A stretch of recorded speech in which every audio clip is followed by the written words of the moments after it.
Hey everybody, once again, another beautiful day. I praise the Lord for that, I really do.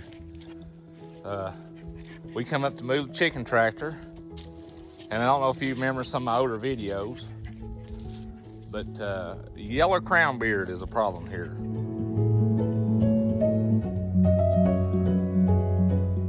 It just takes over, and you can see it all in this. See the green popping up there? That's yellow crown beard, and it'll get bigger and more. I don't know if you'd say woody, but tough, and it'll flower out and spread, and it's just a headache. Well, I don't really want to be spraying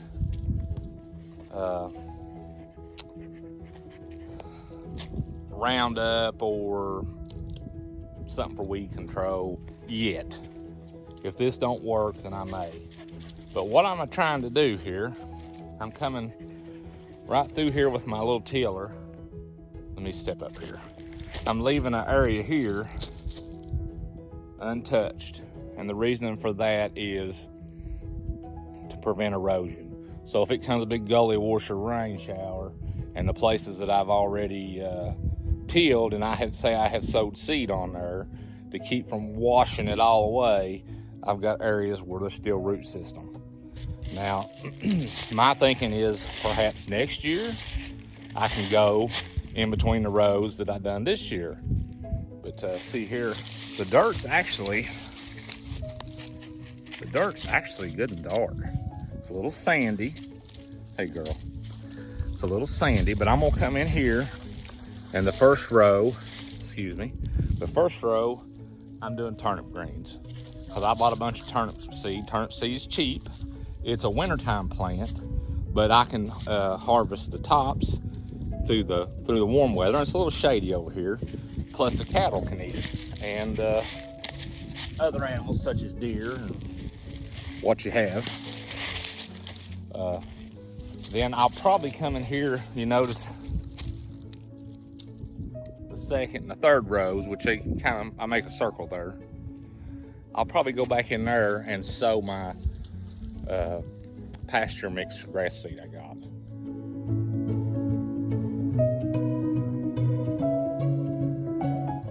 And I'm hoping the tilling will kill out the yellow crown beard, which the root system, I'm pretty sure this is probably a root off of one. The root system's quite large, so that's the reason they're tough to kill. Have you had enough, old girl? You tired? You want to go home? So anyway, we already up here, already had the tiller on from whenever I tilled the garden the other day, and I thought, you know what? I think I'll hit this a lick and see what happens. And nothing beats a trial but an error. So anyway, let's go. Is that dirt cool, girl? So turnips,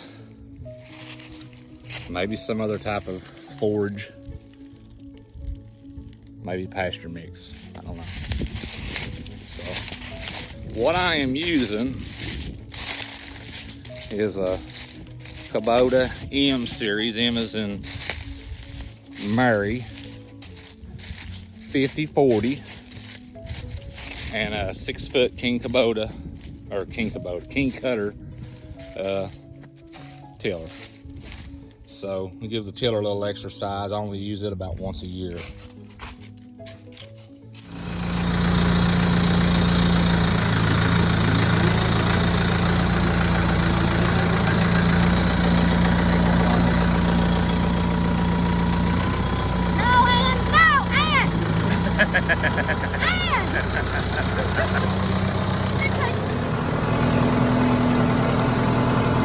Say hi, Mom. Hey, everybody. We got some help today. She knows that I'm bad allergic to grass, so she's helped me out a little bit.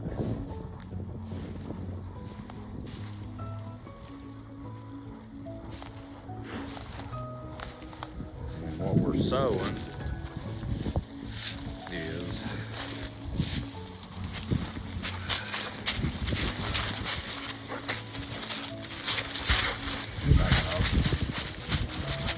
SI Cowboy brand pasture premium supreme pasture mix. There.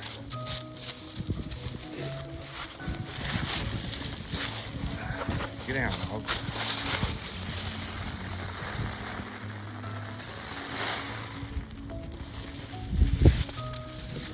And we're hoping to get established in between. And then I'll come through next year and till up the spots that have been tilled.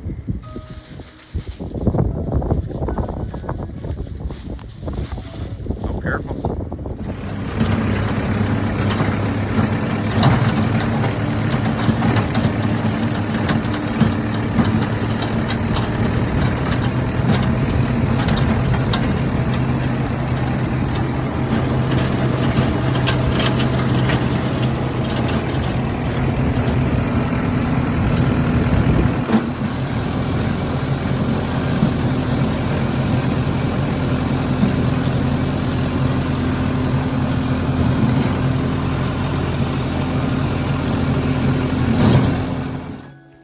Girl, you had it.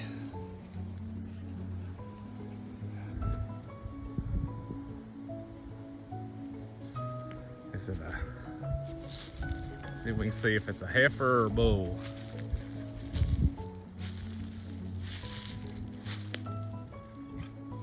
You better stay back, Ann. You get your brains kicked out. It's okay.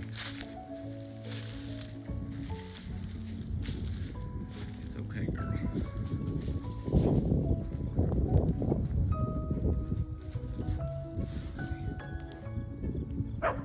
You better go, Ann.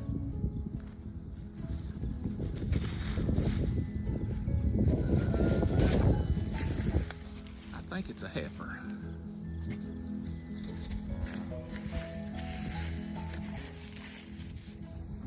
Hey, girl.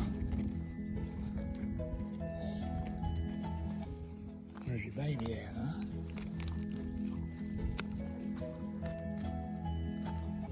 We let me milk you? Is your milk on you? A little bit.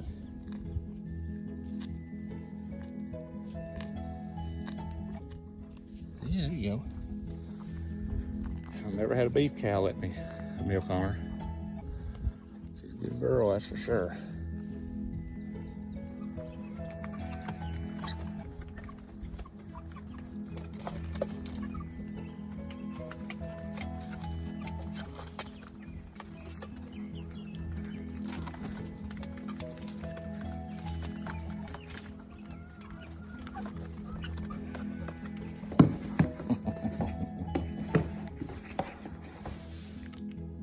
I ain't got your bottle.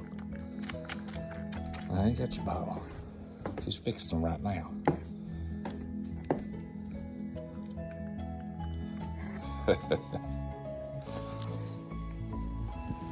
We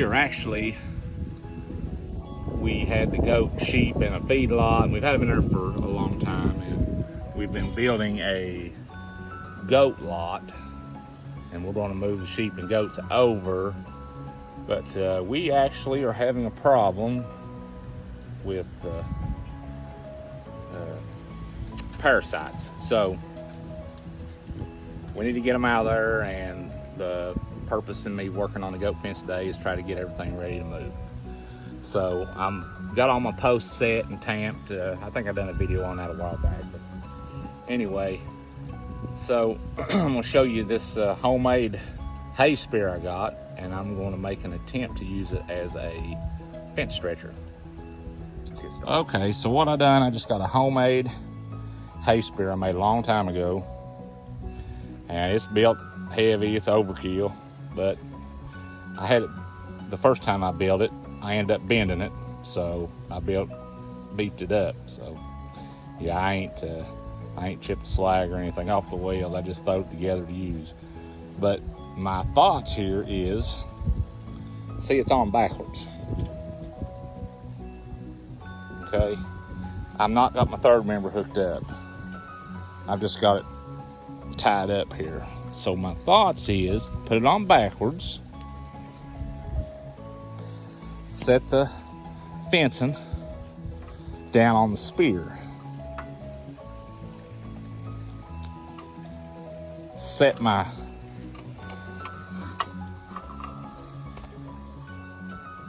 I don't know what you call it, my bottom arms there, lift arms, set them all the way down. That'll have the fence sitting almost straight up and down, which is not all the way down. You can really push your arm down.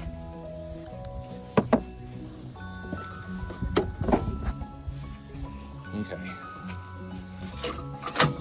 So it's got it sitting a little bit of an angle, but I'm going to fasten the fence to the tree with that slid down on there, and I'm going to go right down through that fence. It's all in posts down through there, pull with the tractor. It should unroll it, and then whenever I get it to where I want it, I can put a little pressure on it and go through stapling it. So let's get started. Okay, so we couldn't lift it by ourselves high enough to sit it on there, so we raised the lift arms. Therefore, it pivoted down this way. We're going to slide it on, then we'll raise it back up. We actually lower the lift arms back down. It'll pivot it back up. Well, I believe it's going to work. I'll unreel it, fasten to the tree, and take off. Go ahead.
Okay, amongst the dogs chasing frogs here, we're setting posts, and with some of the posts on the other side going down through yonder, we used a hack that we seen online, which was the spray foam, and it worked good.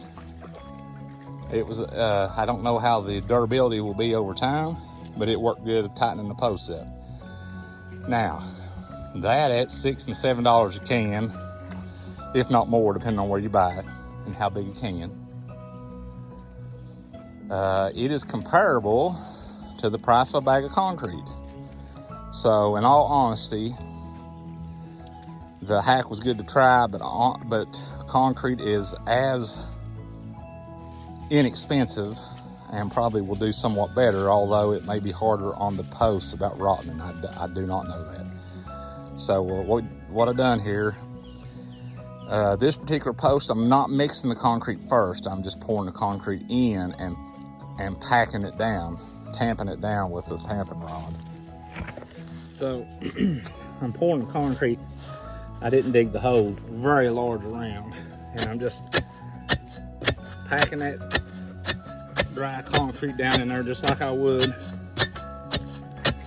with dirt and rock.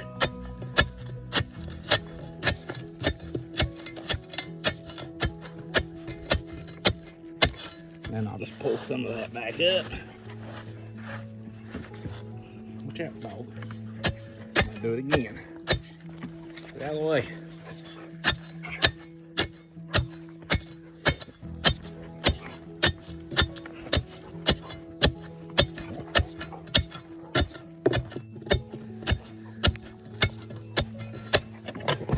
Uh-oh.